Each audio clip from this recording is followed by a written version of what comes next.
If I had to write a story on HDFC, I would call it Deepak Parekh Effect. If you see like NASSCOM effect in terms of the Maverick Effect, I believe very strongly it is the values of NASSCOM that drove it. India first, single voice, consensus, collaborate and compete.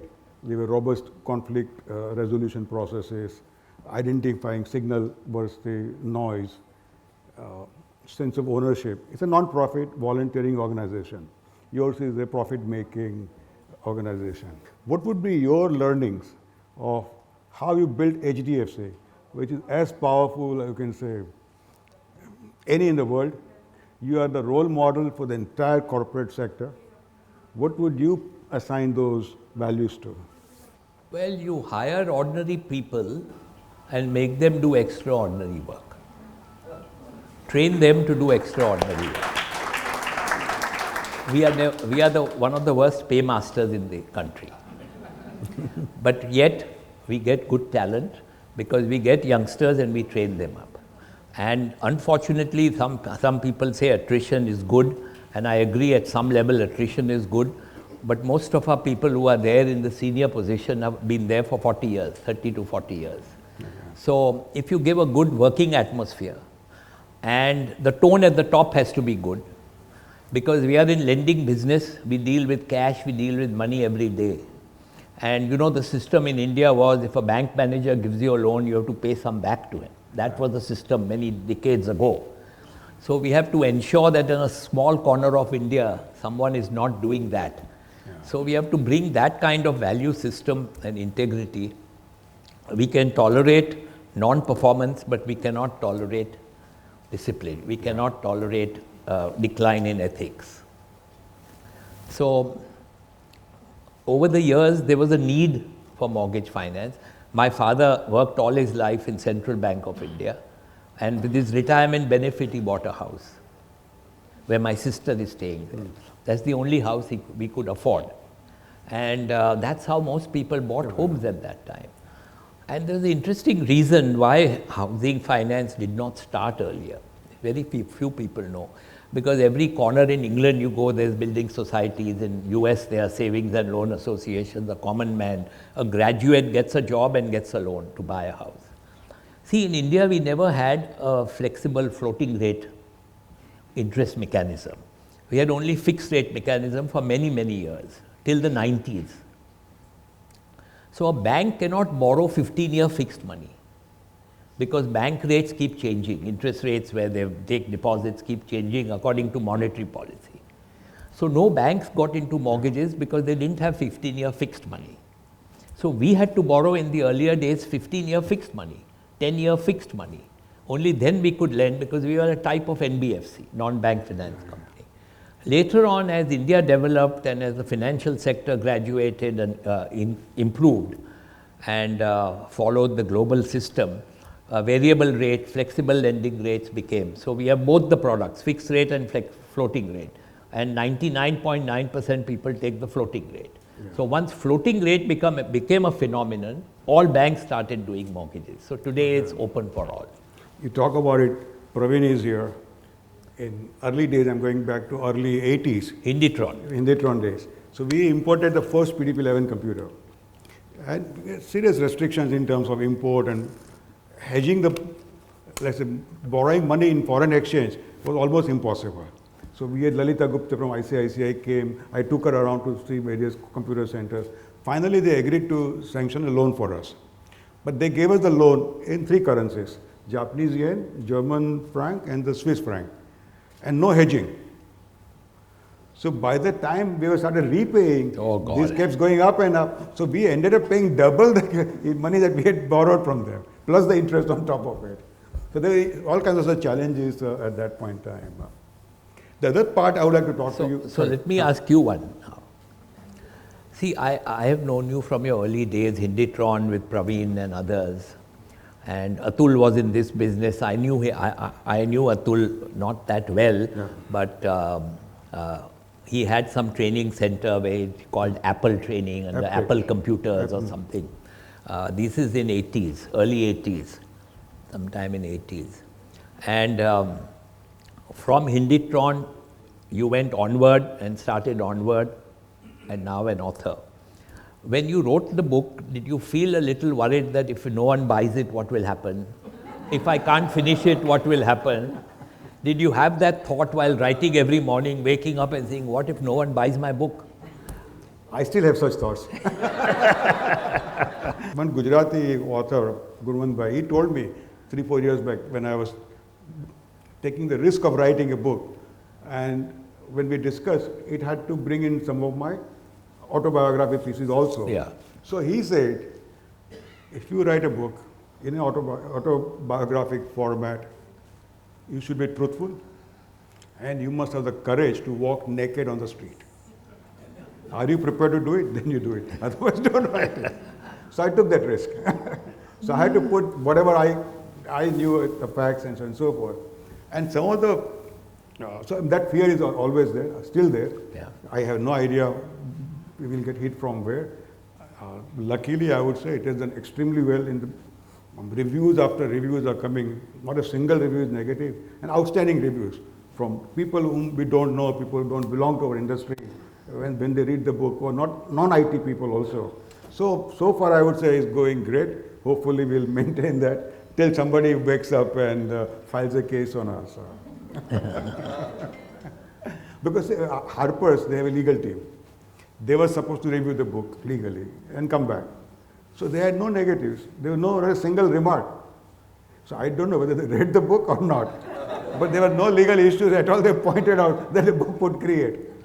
That if India has to change, we have to inject scientific mindset all the way down to the poorest of poor area. But I wanted to bring out those points so that the reader gets a sense of what challenges, if India has to transform, Yeah.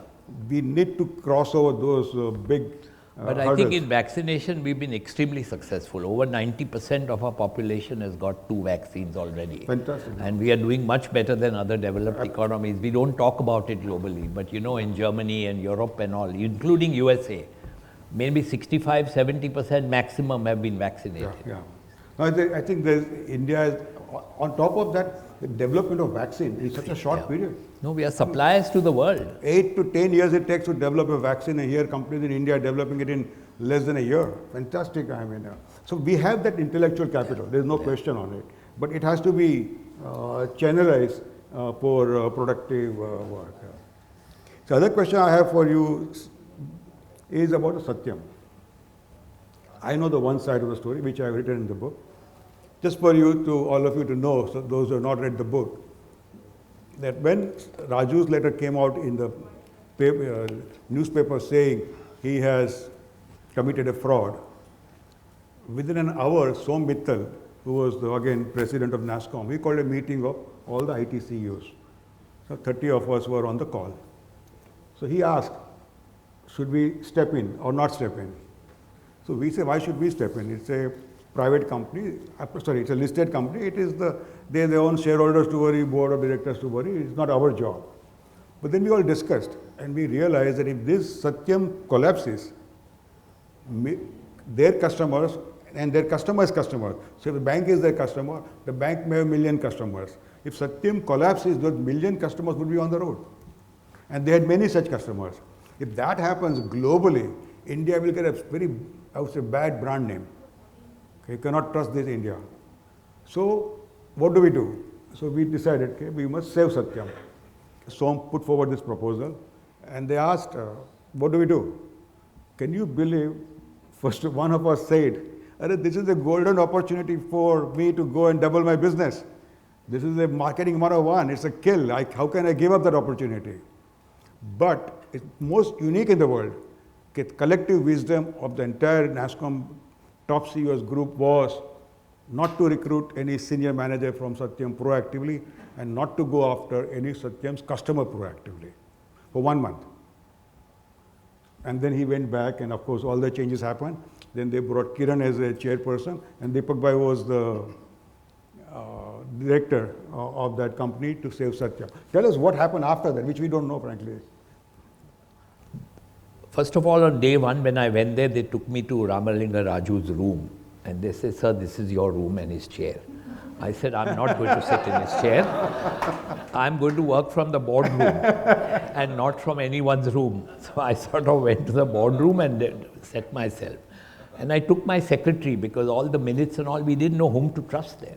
Every flight I took, Vishwanath came along with me because he would do the minutes and write letters and all, because we didn't know whom to trust, whom not to trust. So anyway, the first intention was to sell it ASAP and not to lose customers. So in the evening, each of us had a group of customers whom we used to talk to abroad. Oh, I see. Glaxo, Pfizer, there are hundreds of them. Each one got 4 or 5 a day to talk to. Your people who are working in the job, we are ensuring they continue. We are ensuring that they are paid salaries. But then we appointed a retired Chief Justice to monitor how the sale process takes place, a retired Chief Justice. And once we got some numbers together, and once we got that, we sort of put out a feeler to some companies. But you know, I disagree with your one statement. You said NASSCOM took a decision not to go after their customers. But all the big IT companies, all of them, and all my friends went single-handedly to these corporates to take their business while we were working to revive the company. Because for them, it was a business opportunity. It's a business opportunity to get a big client, a multinational. So despite knowing them, despite NASSCOM, they all went aggressively to all the companies. But we lost some, we managed to keep some. And when the bidding started, we had 2 types of bids, technical and then financial bid. And the Supreme Court judge was handling it. So on technical, we rejected 1 or 2, and then we came to financial bids. And there 3-4 bids were there. Mahindra's bid the highest. And you know, for Tech Mahindra, it made ample sense because Tech Mahindra had most BT job, British Telecom, and most of it was voice. Yeah. Here you got the software, back office bit, the software development with Satyam. And so we had to do all that and retain customers, keep the staff morale that you are going to be in safe hands with a good company. You don't have to take premature decisions of leaving and quitting, have patience. And the public thing was too much because it was Hyderabad. We had security at airports because the salaries were not paid for 3-4 months. And we had to get in from the back office, back door and all. It was terrible. It's like a secret service working. But fortunately, we managed to sell it and the rest is history. So we are all satisfied. And we worked as a team. We worked as a team. So Deepak Bhai is also one of this band, that means, who helped. I mean, saving Satyam really, you can say, impacted the India brand such a way that today also it has become a case study around the world. Okay, nowhere in the world company would be saved the way the industry came forward and the way contributed to that. So when is your next book? See, right now, many people who read the book, there's like Dr. Phatak of IIT Bombay. He said, Harish, this book has to reach every literate Indian. Krish of Infosys, he says, Harish, chapter 14, you print millions of copies, give it free to the college students. So on one side, I'm hearing this such great, I would say, work to be done after the book is out. So maybe after 2 months, I'll take a call.